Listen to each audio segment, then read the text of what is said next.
Primer plato, Radio Cutipa.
Prendemos la luz de la guarida y prendemos la luz de esta semana. ¿Qué tal, Jorge? Fin de semana. ¿Te gusta el lunes, no? Sí, creo que más que el fin de semana.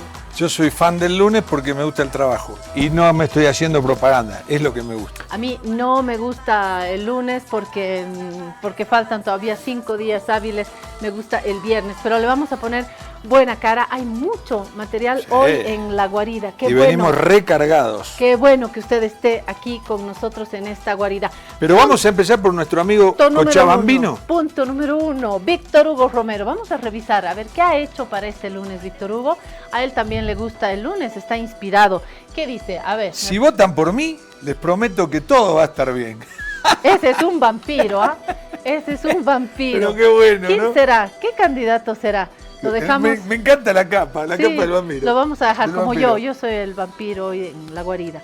¿Quién será ese candidato? Hablando de candidatos, ayer el medio colega Unitel, la red Unitel, ha lanzado una última encuesta y creo que después de esta encuesta debe haber más de un candidato preocupado, ¿no? A ver, ¿podemos ver la encuesta, Jorge? Sí, ahí tenemos la imagen, mirá. Es la segunda encuesta nacional de Unitel. Sí, a ver, ¿podemos tirar tips? Primero leamos los porcentajes. Por eso, ningún cambio hubo en las posiciones. Vamos a leer, para quienes nos estén escuchando, Jorge, y no estén viendo la pantalla, vamos a hacer una lectura rápida de los porcentajes. Sí, Samuel Doria Medina. Ningún puesto cambió, nadie sobrepasó a otro. Samuel Entonces, Doria Medina, 18.7. Tuto Quiroga, 18.1. Andrónico Rodríguez, 11.8. Manfred Reyes Villa, 8.2. Rodrigo Paz Pereira, 3.2. Johnny, 2.5. 2.4 es un candidato... NGP, claro. El NGP que no tiene candidato. Exacto, donde tenía que estar Jaime Dum. Eduardo del Castillo, 2.3, creció un poco. Enseguida vamos a la interpretación. Eva Copa, 0.6 y Pavel, 0,2%. Bueno, sí. Esos son los porcentajes. Ahora sí, vamos a los titulares. ¿Qué sacamos de acá? Los titulares es que no cambió nadie en las posiciones, ¿no? El que más bajó, y muy significativamente, es Andrónico. Pero todos los candidatos prácticamente bajaron, salvo Manfred Reyes Villa, que aumentó, pero aumentó una cosa mínima, 0.3. O sea, el único candidato que aumenta un poco su porcentaje es Manfred Reyes Villa. Hay que 0.3. que en esta última historia electoral, Manfred había caído, apareció como un candidato muy prometedor, cae y ahora como que recupera, ¿no? Esa es la lectura en torno a Manfred Reyes Villa. El resto cayó todo. Ninguno Hablemos llega al 20%. En la cabeza, ¿no? Samuel Doria Medina y Jorge Tuto Quiroga, que caen. Incluso Andrónico Rodríguez, ¿no? María Galindo, la activista feminista, había dicho que Mariana no le iba a aportar nada.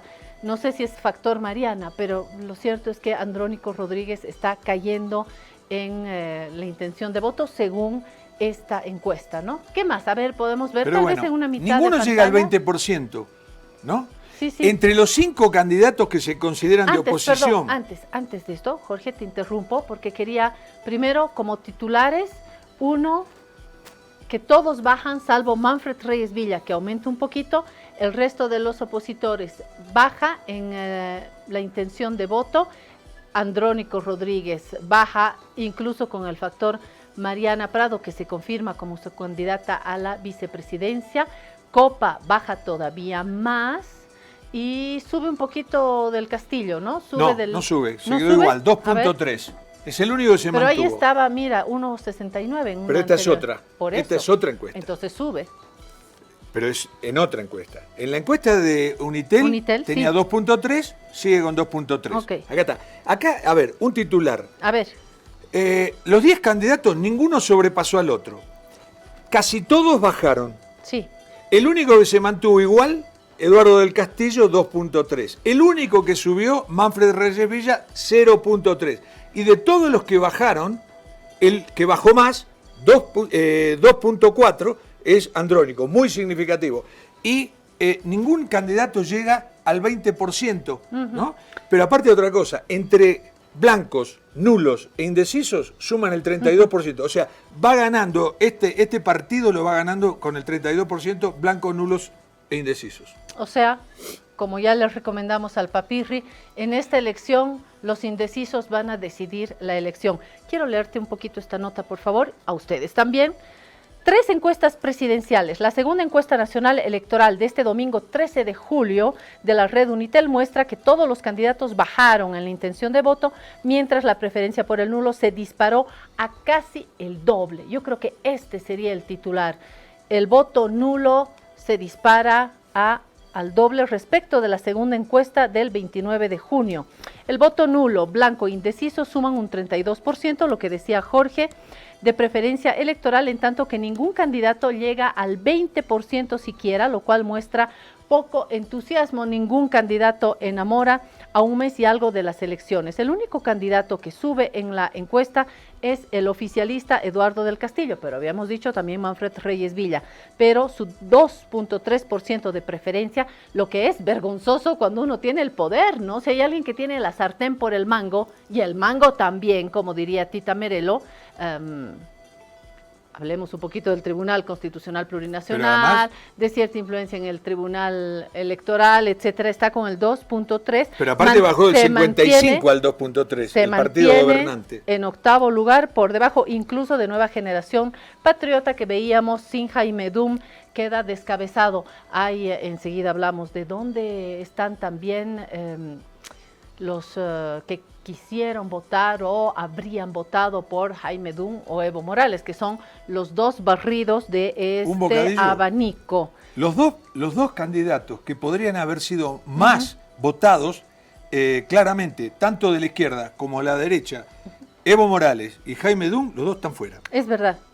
Termino con esto. Según los analistas, las elecciones del 2025 no han logrado entusiasmar, ya lo sabemos, varios factores, entre ellos el principal es la crisis económica y el sometimiento, por supuesto, del Tribunal Supremo Electoral al poder del Tribunal Constitucional Plurinacional, digo yo.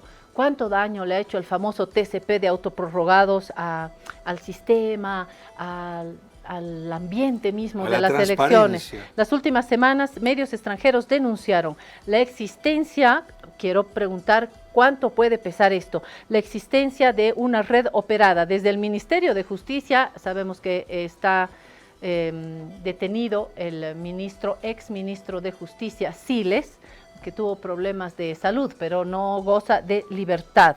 Dice, retomo, medios extranjeros denunciaron la existencia de una red operada desde el Ministerio de Justicia de Bolivia que redactaba fallos para el Tribunal Constitucional Plurinacional.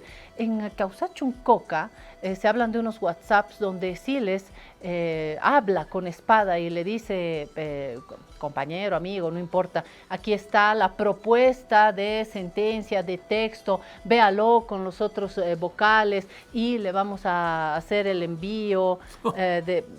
Bueno, yo no sé... Pero lo que me causa gracia no es que le decían hay que votar por tal cosa, no, No, le véalo. redactaban. Sí, le redactaba, pero le decía para consideración, véalo con los vocales. Y por otro lado, el dinero que, según esta versión, se habría transferido, ¿no?, en cuentas en Panamá. Por eso, dice la evista, pero a toda prueba, Teresa Morales, dice, no importa que el vocal famoso Tawichi haya dicho que se levante su secreto bancario. Primero, que lo dice a una instancia que no le compete, lo tiene que hacer ante la instancia competente, pero además levantar el secreto bancario no muestra lo que uno puede mover o no en Panamá, dice Teresa Morales. Así están las cosas y yo creo que todo esto está influyendo en este clima de crisis económica, pero también de falta de confianza en el mundo masista y en el mundo de la oposición. Por eso Claudia anda tan enojado. Enseguida Jorge les va a contar de su tuit. Los fallos eran ejecutados por el Tribunal Supremo Electoral según las denuncias publicadas que se generan infiltraciones de WhatsApp del entonces ministro de Justicia, César Siles. ¿Cuánto puede tener un teléfono, no? Hoy detenido y procesado penalmente por dirigir un consorcio de jueces y fiscales que intentaba dar un golpe contra el Tribunal Supremo de Justicia. Y así están las cosas, y yo creo que esto también perfora, tiene una relación con la percepción de la gente. Vamos a Claudia. Sí, pero antes déjame decir una cosita muy cortita. Primero, se ratifica que nadie gusta. Ningún candidato gusta. Tiene ¿cómo se llama?, la adhesión de la gente. ¿Verdad? Eso por un punto. ¿Verdad? Y segundo, podríamos estar ante un escenario que es no ilegítimo, pero sí inquietante, que gane en primera vuelta un candidato con el 22% o 20%. Hay algunos casos en la historia, yo recuerdo Néstor Kirchner asume por primera vez la presidencia, después ganó por mucho más, pero la primera 22%. Lo que no hubo en ese momento en Argentina es lo que vivimos este fin de semana. Hubo un ampliado en Laucaeñe, el mundo evista, que están diciendo, vuelvo a citar al Papirri, ahora van a ver mañana, Nina no se ahorró en palabras, en adjetivos, y terminó diciendo que lo que se puede contar en estas elecciones más que voto es muertos, lo que es muy, muy peligroso. Me voy a remitir mejor a los últimos puntos, los principales del mundo evista. Tiene que ver con un no reconocimiento de la legitimidad de estas elecciones. Están, por supuesto, reclamando todavía la inclusión del candidato Evo Morales en la papeleta. Están tomando medidas de emergencia, de amenaza también contra el Tribunal Supremo Electoral. También se quejan contra el Tribunal Constitucional Plurinacional y estas acusaciones del consorcio que implican al ministro de Justicia, pero en verdad al oficialismo, dicen que van a tomar medidas de presión. Todo esto está sucediendo paralelamente en Ciudad Gótica, en el trópico Cochabambí. Claro. El titular de ese ampliado de Evo Pueblo sería: fuimos proscriptos, no nos quedaremos de brazos cruzados, lucharemos. Eso es el titular. Pero tenemos... Así las cosas. Mientras tanto, Marcelo Claure... En Ciudad Gótica. En Ciudad Gótica, él sí en Ciudad Gótica. Marcelo Claure, lanzó un tuit, ¿no? Y esta mañana, 6:43 de la mañana, vio la foto, la radiografía de la encuesta y mandó un tuit que dice: 5 candidatos de oposición es una irresponsabilidad. Bolivia necesita unidad, no división. Solo así podremos derrotar al oficialismo y comenzar la reconstrucción del país. Esta semana anunciaré a qué candidato de oposición apoyaré hasta el final. Es momento de actuar con firmeza. ¿Por qué? ¿Por qué sale este tuit de Marcelo Claure? Porque está preocupado. ¿Y por qué lo estamos leyendo nosotros? Las cuentas no dan. ¿Y por qué lo estamos leyendo? ¿Porque forma parte del Bolívar? No. Porque tiene dinero, porque tiene incidencia en la política, porque si no, no lo estuviésemos leyendo, ¿no? Actuar con firmeza. No es el presidente de Bolivia, es Marcelo Claure, ¿no? Me gustó uno de los comentarios, porque a mí el tuit me gusta, pero después los comentarios. A ver, ¿alguno? Uno le dijo, Marcelo, no eres Elon Musk. Bueno, pero el Elon Musk por algo estamos leyendo su tweet acá, ¿no? Ahí está. Él y está además preocupado. invita a candidatos, analistas, él está cada vez más involucrado. Hoy habló, ¿no? Doria Medina se mostró cauto, se mostró tranquilo, trató de mostrar una imagen de confianza, pero yo creo que están preocupados. No solamente no suben, bajan. Complicado además para el ambiente electoral, no es un ambiente festivo precisamente, y en medio yo estoy detrás de mi botella de aceite, que ayer gracias a una tía he conseguido un aceite a 22 bolivianos, para mí ha sido una lotería. En eso estamos nosotros, en ver cómo hacemos alcanzar un salario que se hace cada vez más pequeño. Crisis económica, cuando falta pan no nos pueden decir buenas son las tortas. Cuando falta pan puede haber manifestaciones y hasta violencia al pueblo. No hay que hacerle faltar el pan. Por eso hoy quiero recordar lo que sucedió un 14 de julio de 1789, cuando faltó el pan para el pueblo.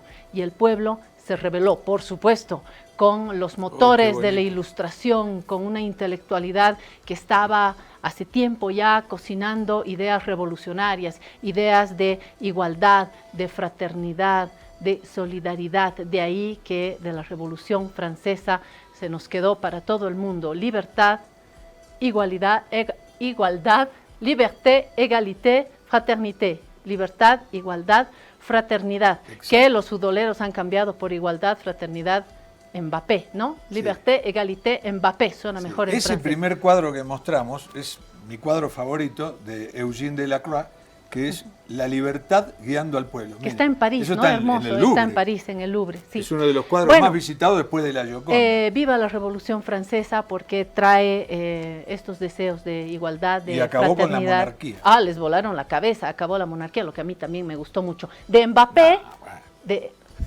a mí no me gusta. ¿A ti te gusta la monarquía? ¿Volar cabeza? No.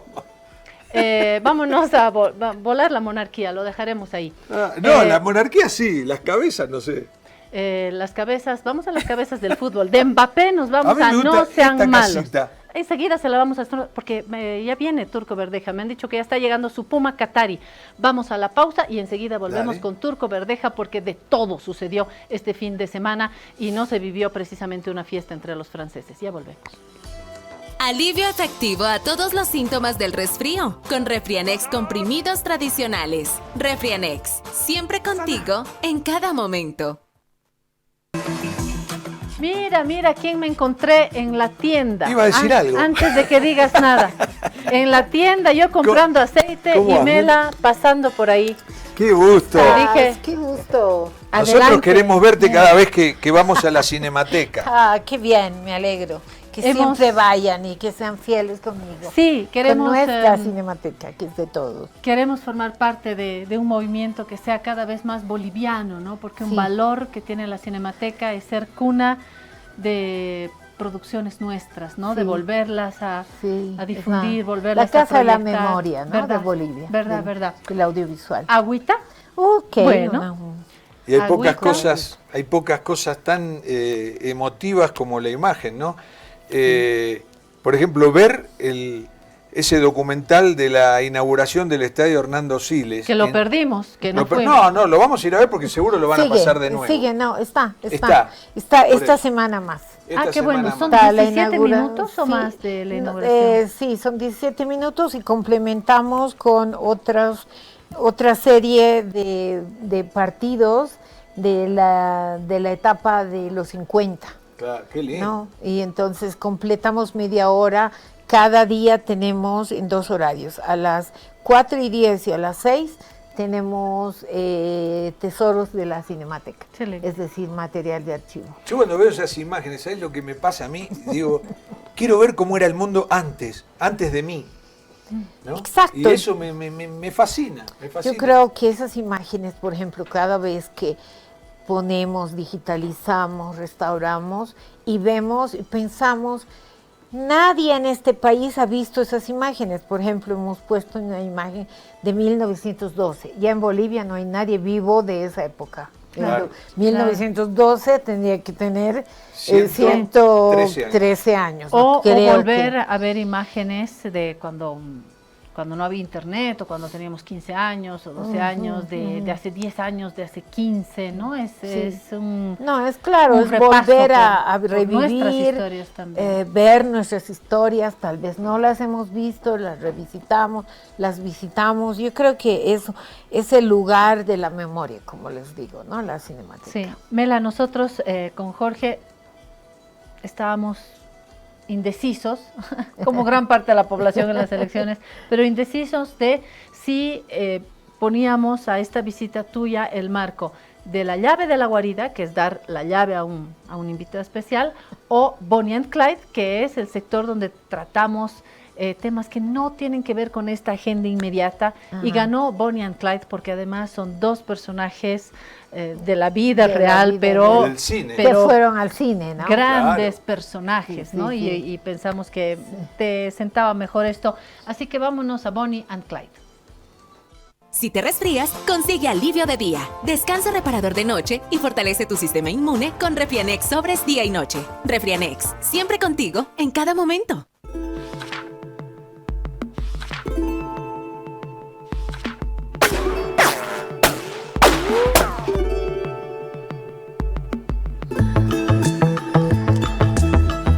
Bonnie and Clyde definitivamente tenía que ser el marco para recibir a Mela Márquez, que transita entre estos mundos de lo que llamamos realidad Sí. y de las ficciones. Ficción. Bonnie and Clyde son dos personajes que vienen de el mundo del delito, de la crisis norteamericana, del mundo del amor, de la poesía, de la velocidad, de la locura, de la desobediencia. Se dedican al crimen. Se dedican al crimen, pero ese roban $80, ¿no? Al lado de no. lo que se hizo en Estados Sí, Unidos sí, y en sí, el es de mundo, época. no son precisamente los grandes delincuentes, pero sí grandes personajes Claro, del cine, ¿no? Del cine. Sí, sí, A mí sí. me apasiona, y por eso hemos puesto también, mira, nuestros cuadritos de Bonnie and Clyde. Esos son los amores de Jorge del fútbol. Aquí y yo quiero poner más cuadritos de Bonnie and Bien. Clyde. ¿Cuáles son tus personajes del cine? Uy, ay, ay. En cine boliviano yo tengo, digamos, como personaje, la película de mi socio con el brillo David y Santalla, Vito, sí. ¿no? Esos son mis personajes. Ahora, si me dices mi película es Ucamao. Un camao.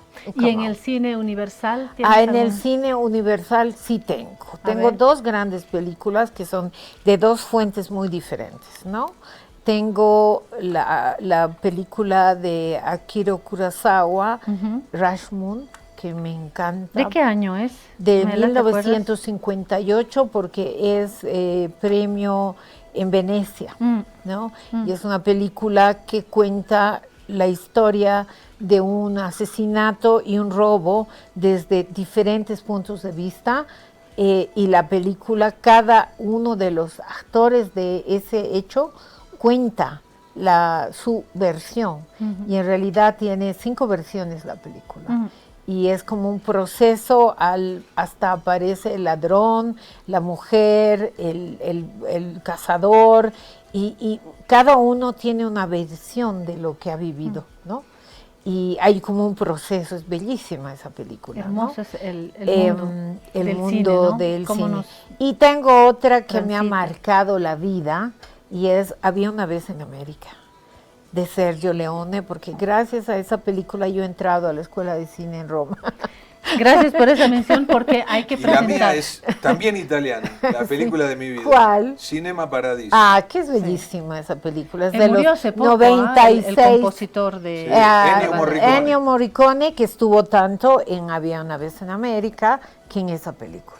El maestro del cine, o sea, de la música del cine Sí. italiano, junto con Rota, ¿no? Claro. Permítanme, para los amigos y amigas que nos están siguiendo, presentar un poquito a nuestra invitada hoy.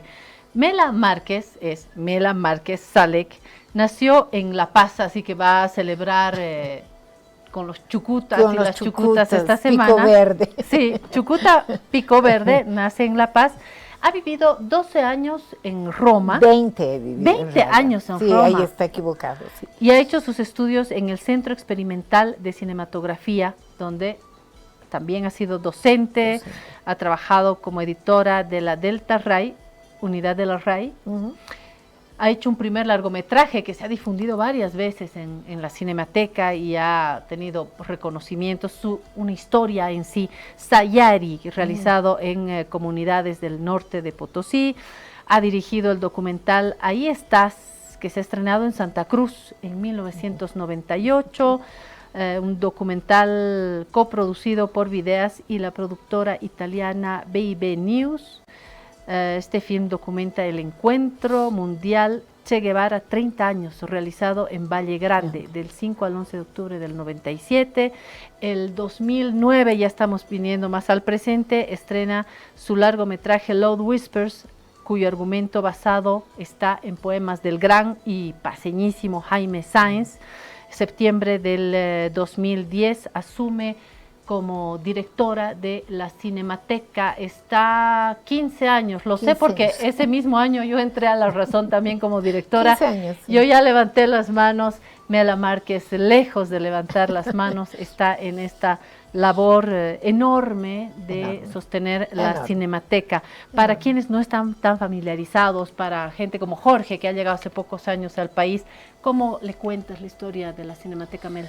Bueno, cumplimos el sábado a 49 años. 49 años, se fundó la Cinemateca en 1976, un 12 de julio, y se fundó como una organización de sociedad civil. ¿Por qué?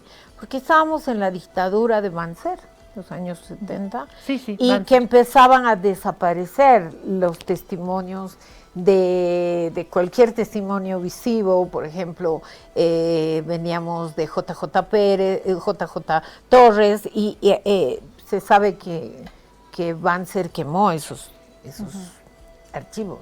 Entonces, crimen, ¿no? Y además, perdón, creo que vale la pena subrayar el trabajo muy valioso del Instituto Boliviano de Cinematografía, ¿no? Sí, de los 50, que recupera todo el patrimonio de lo que fue los noticieros del ICB, del MNR, ¿no?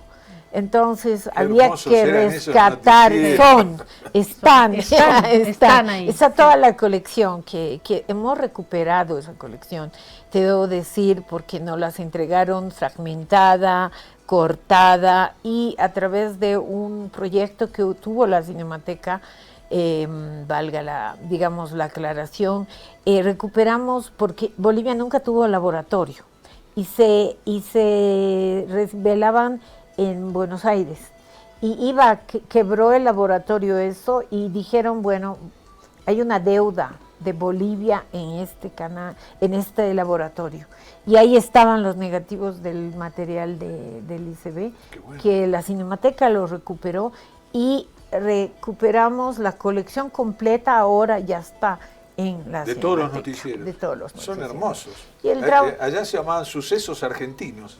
Y aquí era noticiero y llegabas temprano para ver Sucesos Argentinos. Y en todo el mundo, ¿no? La RAI tenía sus claro.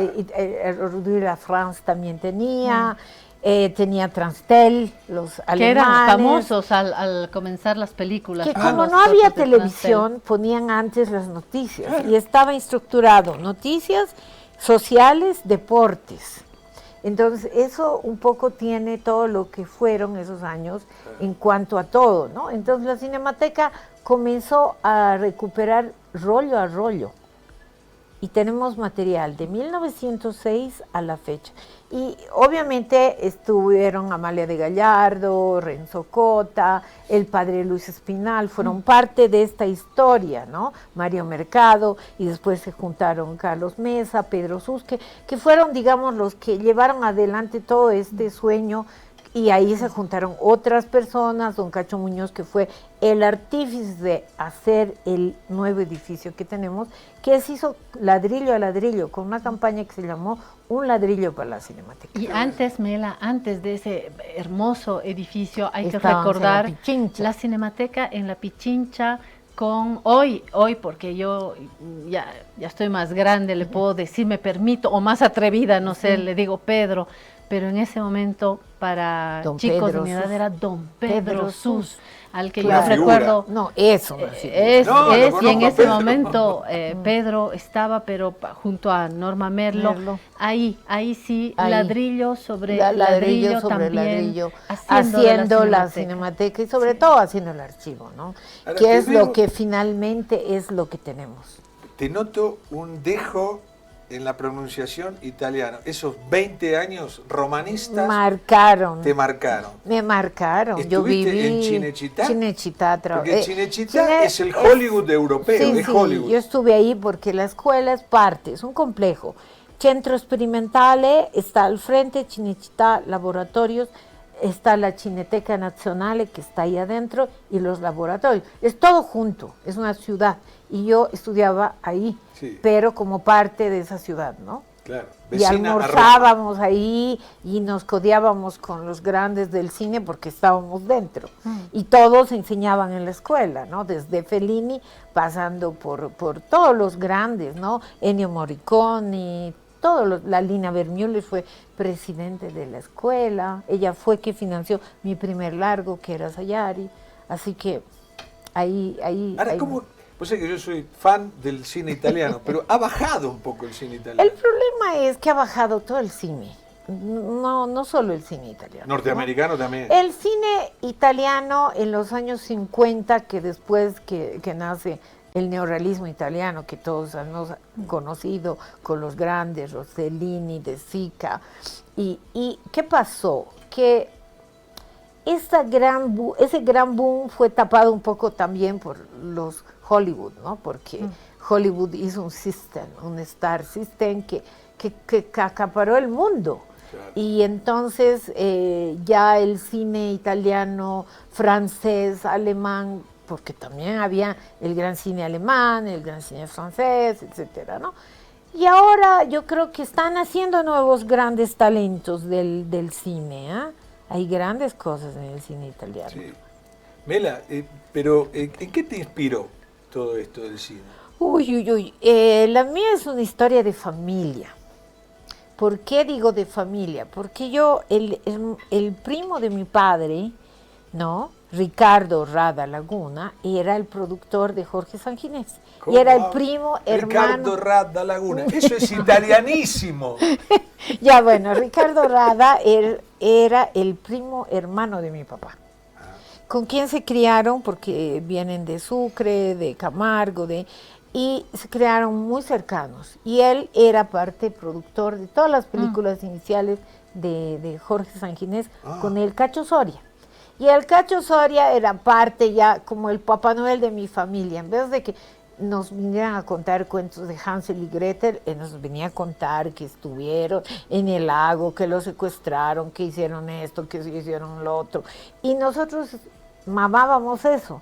Y cuando iban a sus películas, mi papá tenía mucho material de campamento, porque a él le encantaba todo lo que era camping. Y ellos venían y saqueaban la despensa y sacaban todo, llevaban carpas, llevaban sleepings, iban, desaparecían. Y para nosotros, para mí al menos, me quedó grabado todo lo que me contaba el Cacho.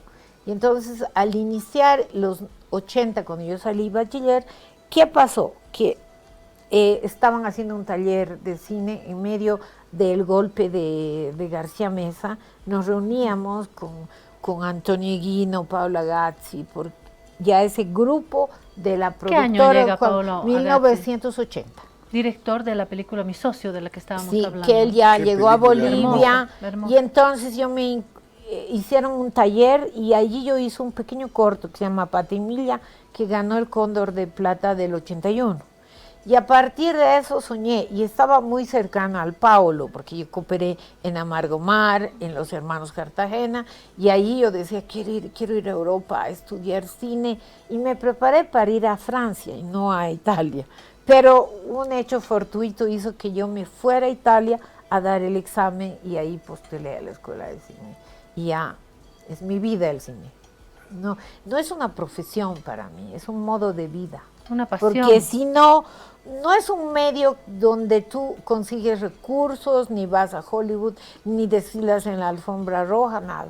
Es un modo de vida que te entregas, yo creo. Y todos los cineastas bolivianos tienen el mismo corte, ¿no? Hablemos de la Cinemateca. Repasábamos la historia tan llena de grandes personajes, de amor, porque amor. es una historia de amor también, que hoy está atravesando dificultades, y Mela, tantas veces hemos hablado sobre las dificultades económicas de la Cinemateca. ¿Cómo las puedes resumir y qué planes para salir adelante en medio de una crisis brutal en el país, ¿no? Bueno, mira, yo te cuento, el cine nunca ha sido sostenible, ni aquí, ni en la China, ni en Estados Unidos, ni en Europa. El cine necesita de políticas públicas de financiamiento, como lo es el Inca y como es cualquier institución, ¿no? Pero el tema es que en Bolivia no hay esas políticas. No hubieron, no existieron, no existen. Dentro de eso, la Cinemateca se crea como este gran sueño, con un edificio muy importante que hay que sostener, y ese edificio hay que poner empleados.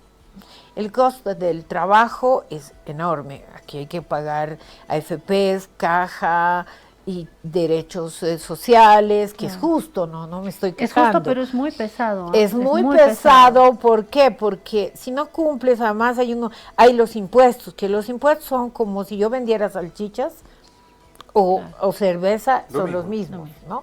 Entonces no hay ningún... Y eso no es tan justo, ninguna, ¿no? es Eso justo, no es tan porque justo. yo como Cinemateca vendo, digamos, en mi mejor día 1,000 bolivianos.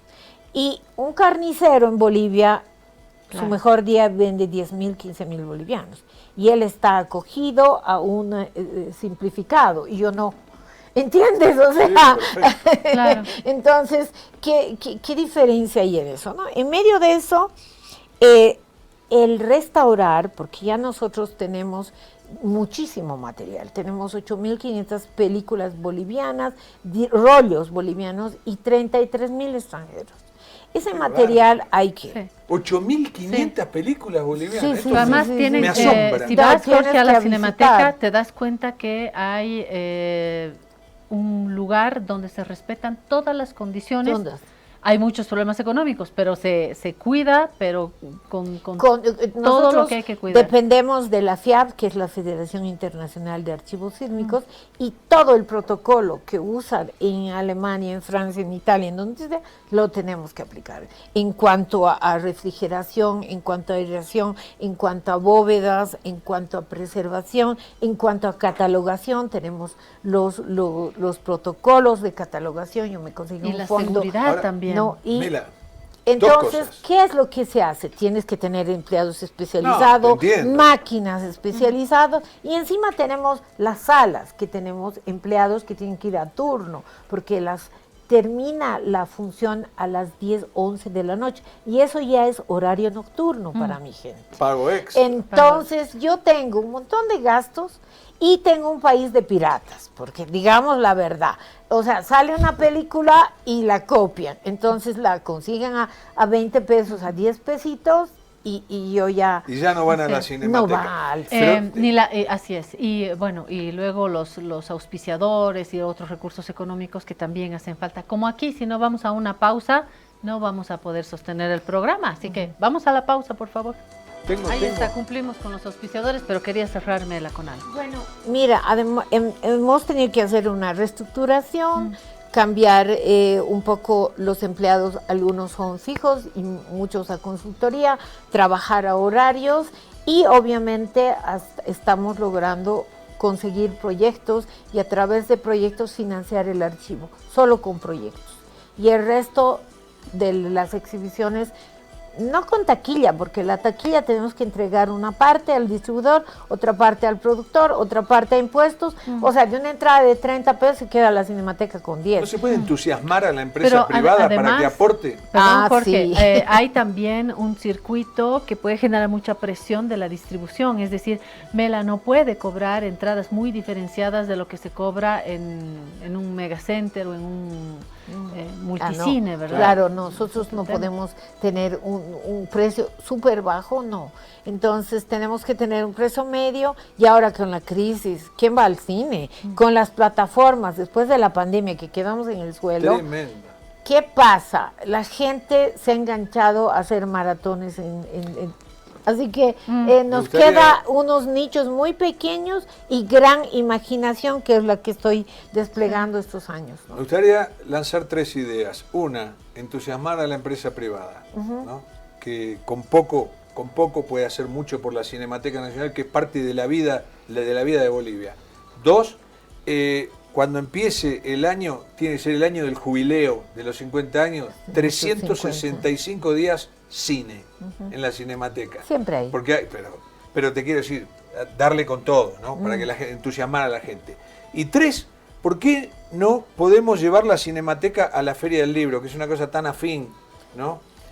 Ahora que viene del 31 de julio al 10 de agosto. Vamos a tener algunas cosas en la feria, pero ahí están los ¿no? derechos, No ahí están los aprovechar derechos. todo ese segmento de gente. Pero el tema es que vayan ellos a la Cinemateca, porque yo tengo los derechos de ¿entiendes, no? Cada nicho tiene derechos, así que yo, si saco fuera la Cinemateca, es fuera del contexto Cinemateca. Es muy complicado el hecho de nosotros exhibimos películas con derechos. En algún momento eso, había en el Megacenter un espacio para la Cinemateca. Sí, lo cerraron, nos quitaron porque pusieron en leasing, vino la digitalización de las pantallas y Sony puso en leasing toda. Entonces nos quitaron eso y ya no podíamos tener, porque tendríamos que pagarle un alquiler a Sony por su máquina. Y era de $600 a la semana. ¿Cuáles serían Entonces era una locura. las betas que crees que se puedan explorar en lo inmediato? No, mira, hacer una ley del mecenazgo, que eso va a ayudar mucho a toda la cultura.